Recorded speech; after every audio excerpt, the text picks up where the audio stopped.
Welcome to Raghavan naturopathy. आज बात करेंगे हेपेटाइटिस बी के बारे में। हेपेटाइटिस बी एक कॉमन बीमारी है जो कि ब्लड से ट्रांसमिट होता है, ब्लड टू ब्लड ट्रांसमिट होता है। ये इसमें लीवर डैमेज होता है। तो उससे बचने का एक तरीका है, एक तो जो लोग वैक्सीन ले लिया है तो वो वैक्सीन से भी बच सकता है, लेकिन जिसको हेपेटाइटिस बी हो गया, उसका ब्लड में HbA पॉजिटिव है, हेपेटाइटिस बी पॉजिटिव, उसमें प्राय क्या होता है कि वो मरीज को ये बात बताया जाता है कि ये बीमारी वायरस हो गया, तो इस वायरस को मारने के लिए दवाई आता है एलोपैथ में, और ये दवाई खाते रहो, और लेकिन इससे वायरस मरेगा नहीं। ये बहुत ही हैरानी का बात है कि लोग ये दवाई खा रहे हैं और उसको ये बताया जाता है कि इससे वायरस मरेगा नहीं, तो भाई वो दवा फिर क्यों खाए? वो एलोपैथिक में ये बात बहुत सारे लोग ये दवाई खा रहे हैं हेपेटाइटिस बी का वायरस, एंटीवायरस, और उससे वो वायरस मरता नहीं है। उसके बाद फिर लॉजिक दिया जाता है कि ये वायरस तो मरेगा नहीं लेकिन लोड घट जाएगा। यदि वायरस मरता है इससे या लोड घट सकता है तो वायरस खत्म हो जाएगा ना फिर एक दिन। यदि मान लीजिए कि वायरस मर जाता है, 50% मर जाता है,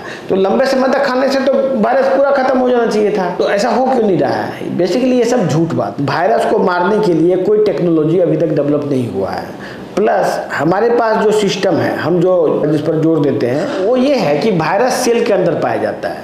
आपको वायरस को मारने के लिए उस सेल को मारना पड़ेगा। जब सेल को मारेंगे तो कोई भी ऐसा पॉइजन डेवलप नहीं हुआ वर्ल्ड में जो कि किसी स्पेसिफिक सेल को मारे बाकी को ना मारे।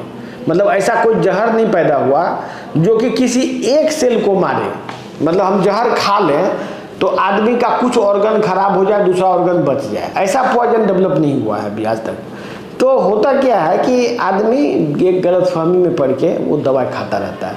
उस दवाई का साइड इफेक्ट है लीवर फेलियर। उस दवा का साइड इफेक्ट ही है लीवर सिरोसिस, फैटी लीवर को डैमेज करना उस दवाई का साइड इफेक्ट। अब ऐसे में जब उसका लीवर खराब हो जाता है तो फिर उसको ये समझ में नहीं आता है कि वो वायरस से खराब हुआ कि एंटीवायरस से खराब हुआ। तो ये कंफ्यूजन, ये बेसिकली इसको इलाज नहीं बोलते हैं, इसको बोलते हैं कंफ्यूजन। इस कंफ्यूजन को खत्म करने के लिए नेचुरोपैथी में सॉल्यूशन खोज लिया। नेचुरोपैथी कहता है कि इसको आप बॉडी के इम्यून सिस्टम को स्ट्रांग करो। इम्यून सिस्टम स्ट्रांग होगा ऑटोमेटिक वायरस मरेगा।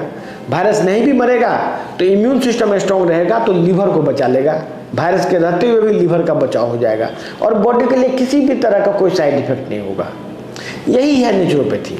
इसी को बोलते हैं मेटाबॉलिक ट्रीटमेंट। मेटाबॉलिक ट्रीटमेंट जो हम लोग करते हैं उसमें ऐसा पोटेंशियल, इतना पावर है कि आपके इम्यून सिस्टम को स्ट्रांग बना सकता है प्लस आपके लीवर को बचा सकता है। इसमें HbA पॉजिटिव रहता है कि नेगेटिव रहता है, इससे क्या मतलब? इससे कोई मतलब नहीं। यदि आपका पॉजिटिव भी रहता है और आपका लाइफ चल रहा है, आपका लाइफ में कोई दिक्कत नहीं है, तो क्या प्रॉब्लम है? आप इस ट्रीटमेंट को लीजिए और इसी ट्रीटमेंट को प्रमोट कीजिए। इस वीडियो को शेयर कीजिए और लोगों को समझाइए कि ये बीमारी जो है, ये जो गलतफहमी, मतलब एलोपैथिक कोई इलाज नहीं है, तो एक तरह से गलतफहमी, एक तरह से ये टोटल बियॉन्ड कॉमन सेंस है कि वायरस मरेगा नहीं लेकिन खाते रहो। ये एंटीवायरस है, इससे वायरस मरता है लेकिन मरेगा नहीं। ये क्या बात हुआ? ऐसे ही इलाज चल रहा है, ऐसे ही इलाज हर एक बीमारी में चल रहा है। वैसे ही ब्लड प्रेशर में भी वही बात। ब्लड प्रेशर का दवा ये दे रहे हैं लेकिन ब्लड प्रेशर कंट्रोल नहीं होगा। शुगर का दवा दे रहे हैं, शुगर कंट्रोल नहीं होगा, लेकिन खाते रहो क्योंकि सब कोई खा रहा है, आप भी खाते रहो। जो सबका होगा आपका भी होगा। ये कौन सा साइंस है? बहुत सारे लोग बोलते हैं कि हम साइंटिफिक बात करते हैं, साइंटिफिक ट्रीटमेंट करा रहे हैं। What is science behind this? ये टोटली धोखाधड़ी है और उस चीज से बचाने के लिए हमारा संस्था है, कृत संकल्पित है। हम लोग नेचुरोपैथी का अलग अलग जगह में ब्रांच खोल रहे हैं जिससे लोगों को सहूलियत हो।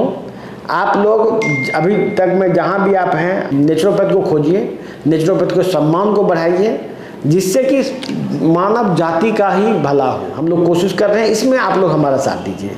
धन्यवाद।